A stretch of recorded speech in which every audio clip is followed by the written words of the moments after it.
आप सभी लोगों को मैं मिलवाने जा रहा हूं। डॉक्टर जगदेव मंडल जी हैं। ये जो है सो एज एक्स जो है सो गवर्नमेंट के जो है सो डिप्टी सुप्रिंटेंडेंट रहे हैं हेल्थ डिपार्टमेंट में।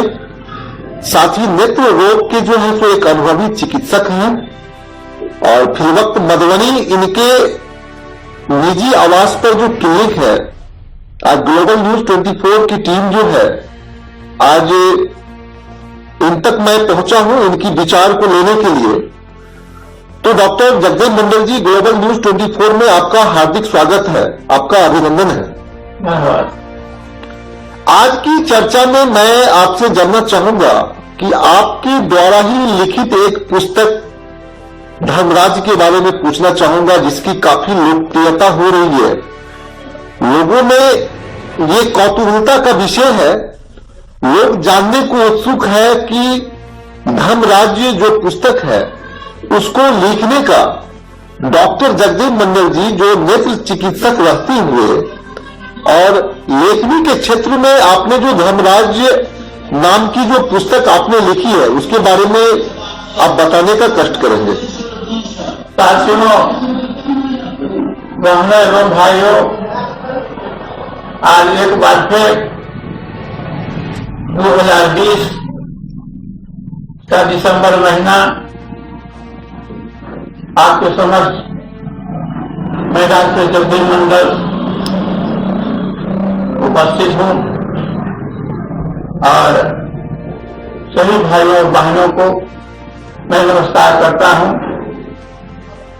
भाइयों और बहनों, निश्चित रूप से मैं धर्मराज की पुस्तक लिखकर मैंने यह साबित करने की कोशिश की है कि हम उस देश के निवासी हैं जिस देश में अनेक धर्म हैं, अनेक संप्रदाय हैं, अनेक जातियां हैं, अनेक भाषाएं हैं, अनेक बोलियां हैं और उसमें धर्मराज का एकमात्र सिद्धांत है कि एक ऐसे देश का निर्माण करना, एक ऐसे राज्य का निर्माण करना, एक ऐसे समाज का निर्माण करना जो निश्चित रूप से सत्य पर आधारित हो और मानवता की रक्षा के लिए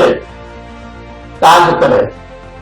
साथियों, सभी धर्मों का एक ही सार है, एक ही सारांश है, वो कि मानवता की रक्षा की जाए, इंसानियत की रक्षा की जाए और इसी उद्देश्य से यह धर्मराज पुस्तक लिखी गई है, जिसमें सभी भाइयों और बहनों को प्रवेश करना होगा ताकि एक ऐसे समाज का निर्माण हम कर सकें जो शांति से जीवन यापन कर सके, जो अहिंसक हो, जो भ्रष्टाचार मुक्त समाज हो।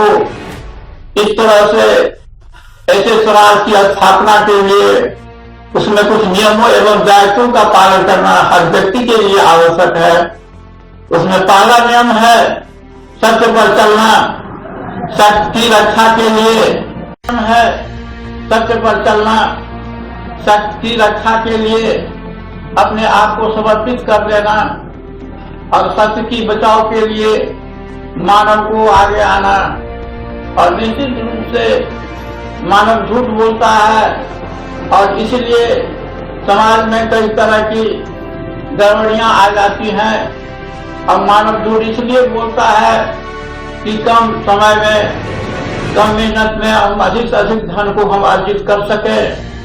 भ्रष्टाचार इसलिए करता है कि हम अधिक से अधिक धन को एकत्रित कर सके। चोरी इसलिए करता है कि अधिक से अधिक धन को हम एकत्रित कर सकें। इसलिए मैंने सत्य का सहारा लिया है और सभी भाइयों और बहनों को मैं धर्मराज के माध्यम से कहना चाहता हूं कि सभी लोगों को सत्य पर चलने की आदत डालनी चाहिए। जो अप्रिय सत्य है उसको वाणी से प्रकट नहीं करनी चाहिए, लेकिन सत्य पर आधारित जीवन हमेशा अमरता की ओर ले जाता है, जबकि झूठ पर आधारित जीवन नष्ट हो जाता है और नरक की ओर ले जाता है। अगर भाइयों और बहनों, निश्चित तौर पर मैं पेशे से एक डॉक्टर हूँ। मेरे पास जो भी पेशेंट आते हैं उसकी मैं शारीरिक परीक्षण करता हूँ, इतिहास लेता हूँ और उसे विभिन्न वैज्ञानिक परीक्षण के दौरान से गुजारता हूँ और अंत में जब उसकी असलियत और फाइनल डायग्नोसिस हो जाती है तब मैं दवा लिखता हूँ। वह रोगी भी अच्छा हो जाता है, उसके पैसे भी कम लगते हैं और मेरी भी सफलता मिलती है। यही अगर उसमें झूठ का कहीं आधार लिया जाए तो पेशेंट भी अच्छे नहीं होंगे, आर्थिक क्षति भी होगी। और इस तरह से झूठ और सत्य में यही फर्क है। इसलिए भाइयों और बहनों, हमें धर्मराज्य में प्रवेश कर सत्य का सहारा लेते हुए अपने आप को समर्पित कर अमरता की ओर आगे बढ़ना चाहिए। जो भी व्यक्ति सत्य पर चलेगा, जो भी व्यक्ति सत्य को अपनाकर अपना कदम आगे बढ़ाएगा, वह निश्चित रूप से परमात्मा के करीब हो जाएगा और वह अमरता को प्राप्त करेगा और उसका जीवन सफल होगा।